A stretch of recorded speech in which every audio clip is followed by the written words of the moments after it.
Hello students, now let's see the next topic of the electron spin resonance spectroscopy, that is the factors affecting on the G value. Okay, so in last lecture we have discussed about the what is meant by the G value. Okay, so G value is nothing but it is the unitless measurement. Okay, G value is वो क्या रहती है? G factor is unitless measurement of the intrinsic magnetic moment of the electron. Okay, उसमें क्या रहता है? देखो, जी value क्या रहता है? यूनिटलेस मेजरमेंट रहता है इंट्रिंसिक मैग्नेटिक मोमेंट का of electron, and it's value for the free electron is 2.0023 ये रहती है. तो इस जी वैल्यू को कौन से फैक्टर्स जो अफेक्ट करते हैं वो हम अभी देखेंगे. ठीक है, ये एग्जाम में पूछते हैं. ठीक है, the G is the tensor quantity. Okay, G क्या है? एक टेंसर क्वांटिटी है, and it is the measure of the intrinsic magnetic moment of the electron. मैंने अभी बताया आपको कि उसमें क्या होता है. ये तो measurement of the intrinsic magnetic moment of the electron. Electron की इंट्रिंसिक मैग्नेटिक मोमेंट क्या करता है? मेजर करता है. It is unitless. It is also called as, ये उसका यूनिट नहीं रहता है, यूनिटलेस रहती है, और उसे ही हम क्या बोलते हैं? जीमैन स्प्लिटिंग फैक्टर और स्पेक्ट्रोस्कोपिक स्प्लिटिंग फैक्टर और लैंडेस स्प्लिटिंग और गायरोमैग्नेटिक रेशियो हम बोलते हैं. किसको? जी फैक्टर को. मतलब instead of the g value इसमें से कोई भी यदि वर्ड आपको पूछते हैं तो आपको कंफ्यूज नहीं होना है. आपको ध्यान में रखना है कि ये जी वैल्यू को ही ये अलग अलग टर्म दिए हैं. Now which factors is affected to the g value? G value is g the value of g is not constant. आपको पता है कि जो वैल्यू रहती है जी की वो कांस्टेंट नहीं रहती है, बट ये डिपेंड रहती है upon the type of species containing the unpaired electron. मतलब अनपेयर्ड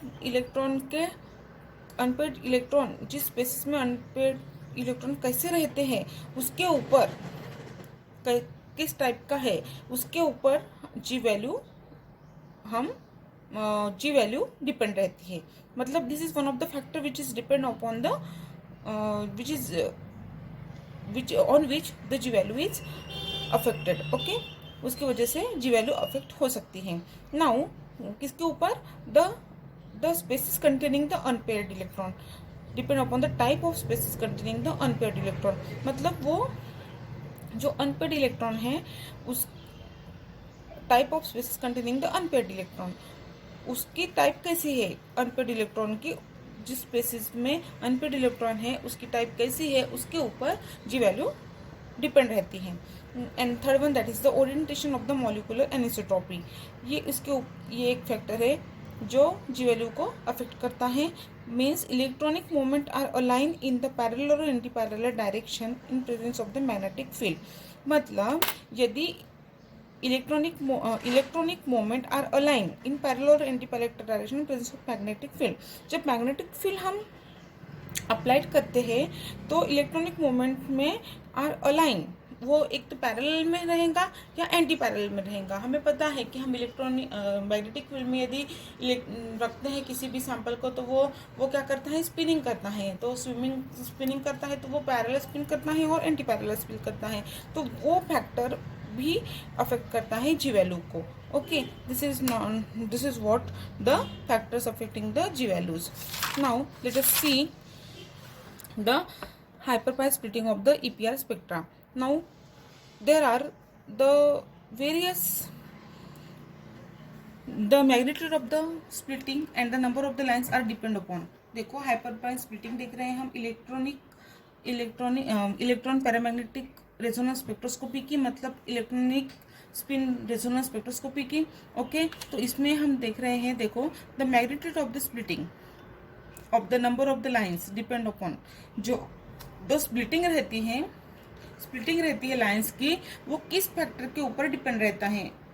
ओके, देखो, पहला है the nuclear spin of the interacting nucleus of the lines. The nuclear spin of the interacting nucleus, जो न्यूक्लियस स्पिन करेगा तो वो interacting nucleus of the lines is equal to 2ni plus half. So i is equal to half gives 2 lines. देखो, जब spinning करेगा तो वो nucleus के साथ spin of the interacting nucleus of the lines, उसका एक फॉर्मूला है. वो क्या है? 2n plus half so I is equal to half gives 2 lines. मतलब जब ये रहेगा, जब उसकी आई इंटेंसिटी की वैल्यू जब हाफ रहेंगी तो हमें कितने लाइन्स मिलेंगे? 2। ये कैसे मिलेंगे हम देखेंगे, आपको आगे समझ में आएगा, अभी आपको समझ में नहीं आएगा। Now let's see the next point, that is the nuclear gyromagnetic ratio. Okay, the nuclear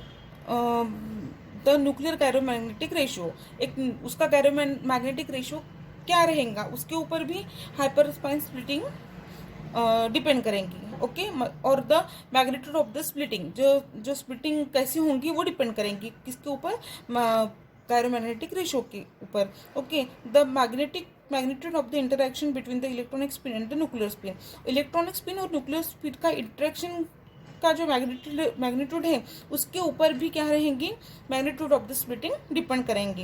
and the magnitude of the splitting increases greatly with the increase number of the bond between the nucleus and unpaired electron.